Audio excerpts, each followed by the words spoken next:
Damn it. ఏంటిటా? కుండబద్దలు కొడతా అత్త. నమస్కారం, కుండబద్దలు 2.0కి స్వాగతం. నేను గౌతమ్ కాటా. జగన్కి బుద్ధి రాదు, కొడాలికి సిగ్గు లేదు. వీళ్ళిక ఈ జన్మలో మారుతారనే హోపు ఎవరికీ లేదు. ఈరోజు వైఎస్ఆర్ కాంగ్రెస్ పార్టీ సమీక్షా సమావేశాలు నిర్వహించడం జరిగింది. అందులో జగన్మోహన్ రెడ్డి మరి వాళ్ళకి ఏం చెప్పాడో, వాళ్ళు జగన్మోహన్ రెడ్డికి ఏం చెప్పారో, పార్టీ ఎందుకు ఓడిపోయిందనే దాని మీద కానీ, లేకపోతే ఏ కారణాల వల్ల మనం ప్రజలకి దూరం అయ్యామనే విషయంలో కానీ ఏమాత్రం చర్చించలేదు. 2029లో తిరిగి ఖచ్చితంగా ప్రజలు మనల్ని ఎన్నుకుంటారు, ఎవరు పార్టీ వీడిపోవద్దు అనే ఒక సంకేతాన్ని మాత్రం జగన్మోహన్ రెడ్డి వాళ్ళకి పంపించాడు. ఇక అది వాళ్ళ పార్టీ ఇంటర్నల్ విషయము, లేకపోతే గెలిచిన వాళ్ళు కానీ, ఉండదలుచుకున్న వాళ్ళు కానీ ఎవరు ఉంటారు, వెళ్ళదలుచుకున్న వాళ్ళు ఎవరు వెళ్తారనేది ఇక వాళ్ళ ఇష్టం. దాంట్లో మనకేమీ అభ్యంతరం ఏం లేదు. వాళ్ళు వైఎస్ఆర్ కాంగ్రెస్ పార్టీలోనే ఉండాలనేది కానీ, లేదు యువతల టీడీపీలోనో, జనసేనలోనో, బీజేపీలోనో చేరిపోవాలని కానీ నేను ఎవరికి చెప్పేది లేదు. కానీ వాళ్ళు ఎందుకు ఓడిపోయారు, ప్రజలు వాళ్ళని ఎందుకు ఓడించారు అని ఒక సమీక్ష చేసుకుంటేనో, దానికి తగ్గ కారణాలను వెతుక్కుని వాటిని సరి చేసుకునే పనిలో ఉంటేనో ఇప్పుడు మళ్ళీ తిరిగి వాళ్ళు అధికారాన్ని సంపాదించి మళ్ళీ ఇకనైనా మంచి చేస్తారేమో అనే ఒక అవకాశం ఉండేది. కానీ జగన్మోహన్ రెడ్డి అలాంటి సమీక్షా సమావేశాలు ఏవి నిర్వహించలేదు. ఆయనకు తోచింది వాళ్ళకి చెప్పాడు. ఏదో స్కూల్లో మాస్టర్ చెప్పాడు, పిల్లలు విన్నారన్నట్టుగానే వాళ్ళు కూడా విన్నారు. కానీ కొడాలి నాని మాత్రం బయటకు వచ్చి మళ్ళీ అర్జెంటుగా ప్రెస్ మీట్ పెట్టాడు. ఆ ప్రెస్ మీట్ లో చంద్రబాబు తప్పుడు హామీలు ఇచ్చి గెలిచాడు. ఇదే కదా జగన్మోహన్ రెడ్డి 2014లో కూడా సేమ్ చెప్పాడు. కానీ తప్పుడు హామీలు అని ఇప్పుడే ఎలా చెబుతారు? కేవలం 12వ తారీఖు మాత్రమే ఈ చంద్రబాబు నాయుడు ప్రమాణ స్వీకారం చేయటం జరిగింది. ఇంకా ఎవరు సిద్ధంగాను ఈ మంత్రి పదవుల్ని ఎవరెవరికి తీసుకున్నారో వాళ్ళ శాఖల్లో వాళ్ళు వచ్చి ఆ ఆఫీసుల్లో అక్కడ ఉన్న వాళ్ళందరి దగ్గర ఏమేమి జరిగినాయో తెలుసుకుంటానికి కూడా ఇంకా సమయం రాలేదు. ఒకవేళ తప్పుడు హామీలు అని అంటే నిజంగానే దానికి కూడా ఒక టైం ఉంటుంది కదా. ఇప్పుడు పెన్షన్ 4000 ఇస్తానని చెప్పి ఇవ్వకుండా ఎగ్గొట్టాడు అని అంటే అది ఒక తప్పుడు హామీ అని అనుకుందాము. ఆ తప్పుడు హామీ కూడా మరి 1వ తారీఖు దాకా టైం ఉందిగా. పెన్షన్ ఇవ్వాల్సింది 1వ తారీఖున, అది ఇళ్ల దాకా చేరాల్సిందే. డైరెక్ట్ గా బ్యాంకుల్లో వేస్తే ఏం ఇబ్బందులు వచ్చాయని వాళ్లే చెప్పారు. కాబట్టి దాంట్లో కూడా ఏమన్నా వాళ్ళు ఒక ఎంత వెనకడుగేసి ఇంటింటికి పెన్షన్ కాకుండా బ్యాంకులో వేస్తాం, లేకపోతే సచివాలయాల్లో ఇస్తామనో, పంచాయతీల్లో ఇస్తామనో చెబితే సరే ఒక తప్పుడు హామీ ఇచ్చారు అనుకుందాం. అసలు ఎటువంటి కార్యక్రమము మొదలవక ముందే తప్పుడు హామీలు అని చెప్పాడంటే అతనికి ఇంక సిగ్గుందా? యాక్చువల్ గా చెప్పాలి అని అంటే కుప్పంలో చంద్రబాబు నాయుడు గెలిచాడు అని అంటే నేను ఆయన కాళ్ల కాడ కూర్చొని బూట్లు తుడుస్తాను అని చెప్పి ఇప్పుడు ఆ బూట్లు తుడిచే పని కాకుండా నోటికొచ్చిన మట్టు మాట్లాడటం, మళ్ళీ వాడు వీడు అనే సంబోధనే వస్తా ఉంది. ఇలాంటి వాటన్నిటికీ మరి కొడాలి నాని మారతాడనో, అతనికి మళ్ళీ సిగ్గొస్తుందనో ఎలా అనుకోగాలి?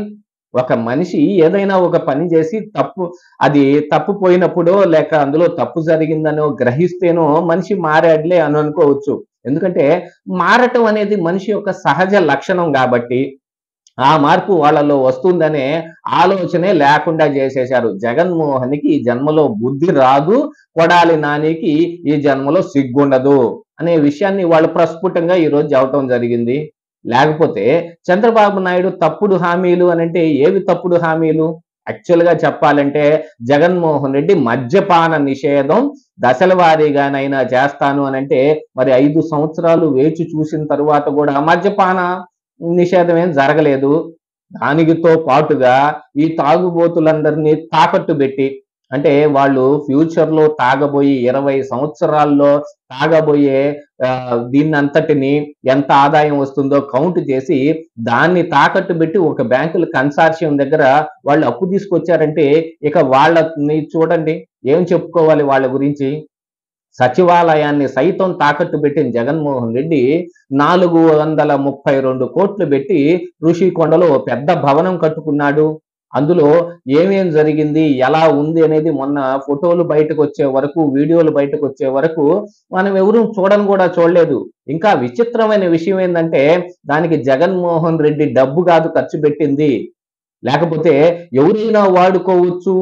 ప్రధానమంత్రి వస్తే అక్కడుంటాడు అనంటే, మరి కేంద్రం నుంచి నిధులేం గాదు తీసుకొచ్చి అక్కడ ఖర్చు పెట్టింది. ప్రజాధనం ఖర్చు పెట్టారు. ఆంధ్రప్రదేశ్ రాష్ట్ర ప్రజలు చెమటోడ్చి వాళ్ళు కట్టిన జీఎస్టీల్లో నుంచి గాని, వాళ్ళు చేసుకున్న ఈ రిజిస్ట్రేషన్ ద్వారా వచ్చిన ఆదాయాన్ని గాని, ఈ మందు బాబులందరి మీద వచ్చిన ఆదాయాన్ని గాని మొత్తాన్ని చెమటని, రక్తాన్ని తీసుకెళ్లి ధారపోసి వాళ్ళ చేతుల్లో పెడితే, దాన్ని తీసుకెళ్లి మహాద్భుతమైన కోటలు కట్టుకున్న జగన్మోహన్ రెడ్డికి ఇంకా బుద్ధొస్తుందంటారా?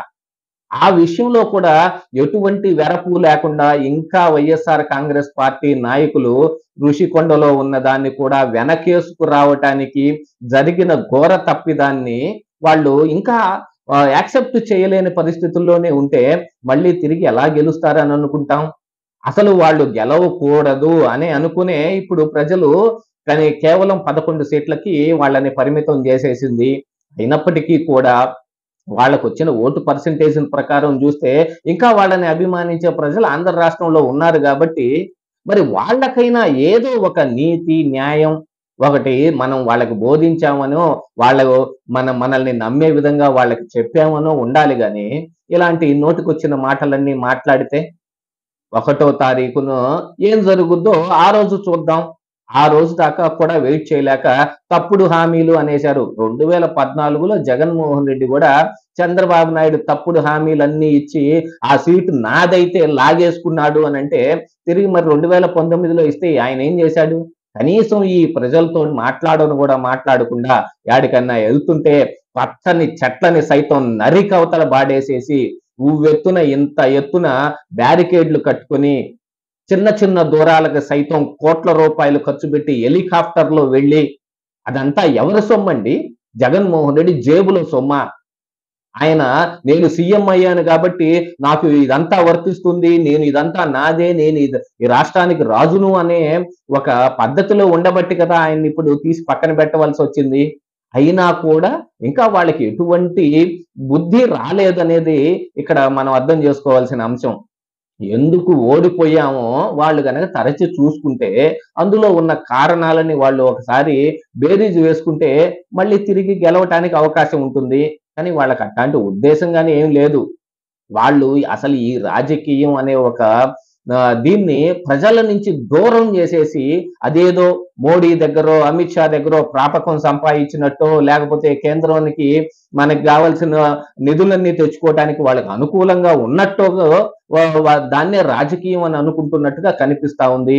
ఇందులో ప్రజలు ఒకళ్ళున్నారు. వాళ్ళ నమ్మకం కావాలి. వాళ్ళు మనకు ఓట్లెయ్యాలి అనే దాన్ని పూర్తిగా విస్మరించేసేస్తే మరిక వాళ్ళకి బుద్ధొచ్చిందని అనుకోవాలా? సిగ్గుందని అనుకోవాలా? ఇదే ఈరోజు కుండబద్దలు.